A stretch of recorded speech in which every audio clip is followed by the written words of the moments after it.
You can also share out Google Calendar using a URL so that other people can simply enter it out in their web browsers and then see the calendar. So to do that, you can go around over here onto settings, go to settings option, and then select the calendar you want to share. So once you do that, you can see that if I were to scroll down, you can see that there's public link to the calendar, as you can see. So now what they can do is they can simply go around. You can simply go around and then select this out, copy this out, and the other person can simply paste and access the calendar. They have to be signed in onto their Google account for this, but they'll see this in a different view, as you can see. They won't be able to make any changes or see further details right here. So they can actually see this in a different format. That's it. It's a much more simpler version of the calendar look, as you can see.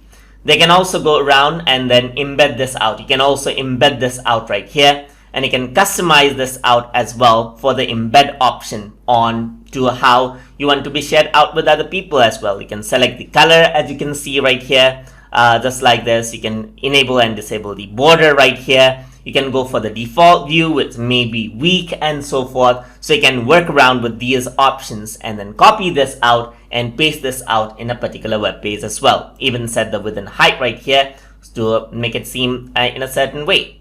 And that is how you can share URL to public, or you use iframe customization option to actually send out a link so that anyone can embed it in their website. So hope you guys learned something as always. And as always, please like, comment, share, and subscribe.